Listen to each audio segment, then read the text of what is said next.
হে hello everyone, কেমন আছো তোমরা সবাই? আশা করি সকলে খুব ভালো আছো। তোমাদের সকলকে জানাই সুস্মিতাস মেকআপ ওয়ার্ল্ডে ওয়েলকাম। চলে এলাম তোমাদের সঙ্গে সামার সিজন স্পেশাল একটা গেস্ট মেকআপ লুক নিয়ে। তো দেখো, অ্যাজ ইউজুয়াল আমি প্রথমে আমার স্কিন কেয়ারটা করে নেব। তো আমি এখানে বায়োটিকের ময়শ্চারাইজার ইউজ করছি। তোমরা যারা রিজনেবল প্রাইসের মধ্যে একটা ভালো ময়শ্চারাইজার চাইছো, তারা বায়োটিকের এই ময়শ্চারাইজারটা ইউজ করতে পারো, খুব ভালো। দেন আমি এখানে একটা জেল বেস প্রাইমার ইউজ করেছি, এটা হুডা বিউটির প্রাইমার। তোমরা তোমাদের পছন্দ মতো এবং স্কিন টাইপ অনুযায়ী প্রাইমার তোমরা তোমাদের স্কিনে ইউজ করতে পারো। এবং রিজনেবল প্রাইসের মধ্যে Swiss Beauty, Insight, Blue Heaven এই তিনটে প্রাইমারের নাম আমি তোমাদেরকে বলে দিলাম। দেন আমি স্কিনে ইউজ করছি সুইস বিউটির ইলুমিনেটিং ক্রিম। এটা প্রাইমার, ময়শ্চারাইজার, তার পাশাপাশি একটা গ্লো তোমাদের স্কিনে প্রোভাইড করে থাকবে এবং রিজনেবল প্রাইসের মধ্যে এটা খুব ভালো। এটা ডিউব যদি তোমরা জানতে চাও তো সেটা মার্সের ইউজ করতে পারো, দেন তোমরা ম্যাকের ইউজ করতে পারো, খুব ভালো। তারপর আমি এখানে ইউজ করছি ম্যাকের NC30 কনসিলার আমার কালার কারেক্টার হিসাবে। আমার স্কিনে যত আনইভেন স্কিন টোন রয়েছে এবং পিগমেন্টেশন রয়েছে সেগুলোকে হাইড করার জন্য আমি এখানে ইউজ করে নিচ্ছি এই কনসিলারটা তোমরা সকলেই জানো, যেহেতু ম্যাকের প্রোডাক্ট মানেই হলো খুব ভালো প্রোডাক্ট, আর এটা সত্যিই খুব ভালো। আর আমি যেই সেটটা ইউজ করেছি সেটা হলো NC35। দেন আমি এখানে মার্সের এই নিউ লঞ্চ হাই কভারেজ ফাউন্ডেশনটা ইউজ করছি, যেটা শেড নাম্বার হলো 2।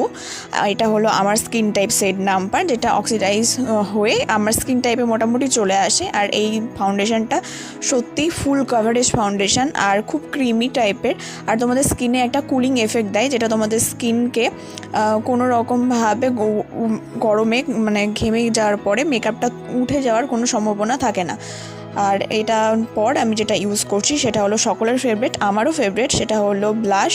আমি অ্যাজ আ লিপস্টিক পিঙ্ক কালারের একটা লিপস্টিককে ক্রিম ব্লাশ হিসাবে এখানে ইউজ করেছি। দেন এটাকে সেট করব আমি পাউডার ব্লাশ দিয়ে।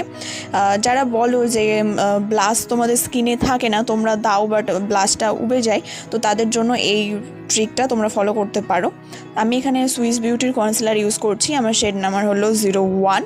তোমরা তোমাদের স্কিন টোন অনুযায়ী 1 থেকে 2টো শেড লাইট আপ নিতে পারো অ্যাজ আ হাইলাইটার হিসাবে। তারপর আমি অল টোটাল ক্রিম প্রোডাক্টগুলোকে সেট করার জন্য এখানে নিয়ে নিয়েছি ইনসাইটের একটা সেটিংস পাউডার। এই সেটিং পাউডারটা তোমরা রিজনেবল প্রাইসের মধ্যে পেয়ে যাবে। সুইস বিউটি, ব্লু হেভেন এইগুলোও খুব ভালো, তোমরা ইউজ করে দেখতে পারো। আমি যতদূর জানি যে মোটামুটি এই প্রোডাক্টগুলো খুবই ভালো। তারপর আমি প্রিটি অল সেটের যে রোজ গোল্ডের প্যালেটটা রয়েছে সেই প্যালেটটা থেকে আমি highlighter, contour as a blush আমি এখানে ইউজ করে নিচ্ছি। আমি এখানে একটা পিঙ্ক শেডের ব্লাশ ইউজ করেছি, আর এটা চকো বাটার যে সেটটা সেই সেটটা অ্যাজ আ কন্ট্রোর হিসাবে আমি এখানে ইউজ করে নিয়েছি।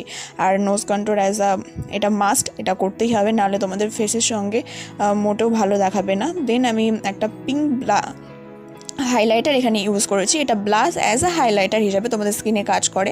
আর এখন তোমরা সকলেই জানো যে একটা পিঙ্ক হাইলাইটার এটা খুব ট্রেন্ডে চলছে, তো সেহেতু পিঙ্ক ব্লাশ রিজনেবল প্রাইসের মধ্যে বা অ্যাজ আ হাইলাইটার তোমরা যদি বলো তাহলে মিলানি, ইনসাইড, সুইস বিউটি এগুলো খুব ভালো আছে, তোমরা এগুলো চাইলে ইউজ করে দেখতে পারো। দেন আমি আমার আইব্রোটাকে সেট করে নিয়েছি আইব্রো প্রমেট দিয়ে, এটা হলো ইনসাইডের পাউডার প্রমেট।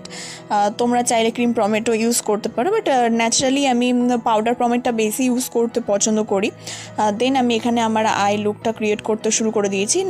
খুব নর্মাল 2টো ব্রাউন শেড এবং একটা অরেঞ্জের শেড নিয়ে আমার ক্রিজ লাইনটা খুব সুন্দরভাবে ক্রিয়েট করে নেওয়ার পর আমি একটা হালকা সিমার এবং গোল্ডেনের টাইপের যেই সিমারগুলো হয় সেগুলো খুব সুন্দরভাবে ইউজ করে নিয়েছি। এবং আমি কোনো এখানে উইং ক্রিয়েট করিনি, অ্যাজ আ নর্মালভাবে আমি আমার আইলাইনারটা ক্রিয়েট করেছি। আর আমার অল টাইম ফেভারিট যদি পিঙ্ক নুড টাইপের কোনো লিপস্টিক বলে থাকো, আর সেটা যদি ক্রিমি ফর্মুলাতে বলো তাহলে সেটা হলো মেবলিনের, তোমরা চোখ বন্ধ করে নিয়ে নিতে পারো। আর আমি এই মাস্কারাটা নতুন নিয়েছি, রিজনেবল প্রাইসের মধ্যে যদি কোনো বেস্ট মাস্কারা হয়ে থাকে তো মার্সের এই মাস্কারাটা, যেটা তোমাদের এত সুন্দর একটা ভলিউম প্রোভাইড করবে যে তোমাদের কোনো রকম কোনো ল্যাসেস লাগানোর প্রয়োজনই পড়বে না। দেন আমি আমার জুয়েলারি দিয়ে আমি আমার এই লুকটা দেখো কমপ্লিট করে নিয়েছি। যদি তোমাদের এই লুকটা ভালো লেগে থাকে তাহলে অবশ্যই তোমরা কমেন্ট করে জানিও, এবং কি লুক তোমরা দেখতে চাইছো সেটাও আমাকে জানাতে ভুলো না। আর আমার পেজে যদি তোমরা প্রথম এসে থাকো তাহলে অবশ্যই আমার চ্যানেলটাকে সাবস্ক্রাইব করে দিও, একটা লাইক, কমেন্ট, শেয়ার করে দিও। দেখা হচ্ছে নেক্সট ভিডিওতে। আপাতত তোমরা ভালো দেখো, টাটা, বাই বাই।